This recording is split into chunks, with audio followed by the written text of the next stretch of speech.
नमस्कार. नमस्कार. नाव काय? अरुण किसनराव बडांगे, शिरसगाव. शिरसगाव. हो. तर आपण आता शिरसगावला इथे थॉम्सनच्या प्लॉटमध्ये उभे आहोत मित्रांनो. तर मला एक असं सांगा छोटू, का ह्या प्लॉटला न्यूट्रिकल सिलिका स्प्रे घेण्याच्या अगोदरला दरवर्षी किंवा ह्या सीझनमध्ये पण कशा प्रकारची याच्यामध्ये पानांची न्यूट्रिएंट डेफिशियन्सी होती किंवा त्याला जो ग्रीनरी पाहिजे तर ती कशा प्रकारे होती? इथून मागे आहे ना, म्हणजे ही चुनखड जमीन असल्यामुळे नाही तर फेरसची डिफिशियन्सी राहायची हां. आणि पानाला म्हणावा असा थिकनेस येत नव्हता. हं. पातळ पान राहायचं एकदम. हं. जे आता जे असं ब्रिक्सदार पान दिसतं ना, म्हणजे पानात रस आहे भाऊ असं म्हणतो आपण. हां. वाटतं का रस- पानामध्ये काळोखी वाढली असं वाटतंय हो, का? काळोखी वाढली, पानाचा रस वाढला हां. आणि चकाकी. असे थिकनेस म्हणतो ना हां, आपण हां. पानात जाडी वाढली. रसाचे ब्रिक्स वाढल्या. किती दिवस झाले स्प्रे टाकून आपण न्यूट्रिकल सिलिकाचा? 4-5 दिवस झाले.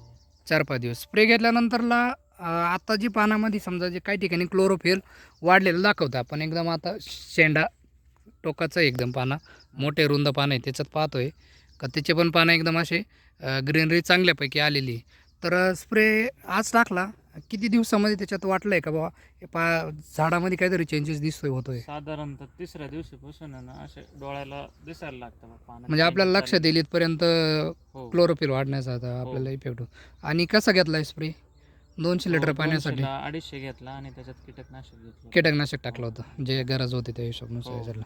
तर याला एकच स्प्रे येतात. जर आता अजून एक विषय होता माझा का समजा आपण जवळजवळ टॉपिंगच्या आसपासच्या रेंजमध्ये बऱ्यापैकी पानांनी बरं झालं स्टेजला गेलेलं. हो. हा स्प्रे जर सबकिनच्या अगोदरला समजा टाकला तर किती प्रमाणामध्ये काय अजून बेनिफिट देऊ वाटतो? पूर्ण क्लोरोफिल वगैरे चांगलं राहील आणि सबकिन झाल्यानंतर ज्यावेळेस बघायला निघते त्यावेळेस कॅल्शियमची गरज असते. हां.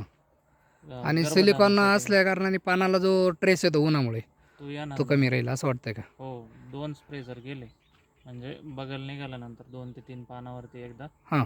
आणि त्याच्यानंतर टॉपिंगच्या आसपास जरी एक गेला तर हं. गर्भधारणेला मदत होईल. हं. पानाची काळोखी चांगली राहील, क्लोरोफिल वाढेल, त्याच्यामुळे स्टोरेज पण वाढेल. स्टोरेज वाढेल.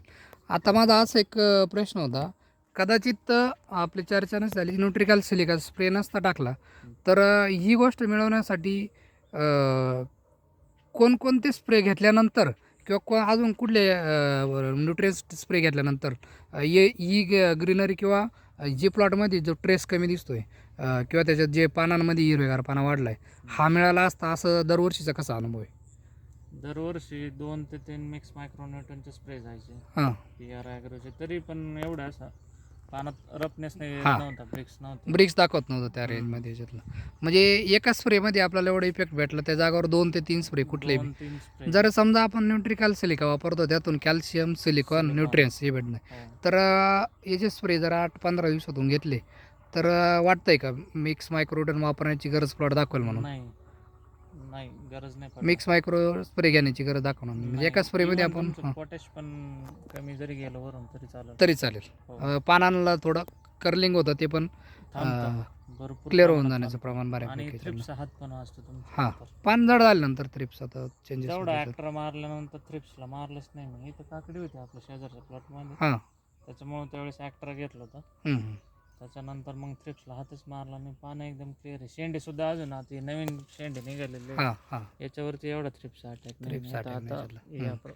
एवढ्या गवताच्या मानाने ही शेंडे काळी हां. पडायला हे पाहिजे. काय आपण पाहू शकता का खाली पूर्णपणे ते पिवळसरपणा वाढतो म्हणून त्यांनी खाली गवत हे ठेवलेले का नायट्रोजन जा इथे प्लॉटमध्ये कंट्रोलमध्ये राहिला अशा हिशोबानुसार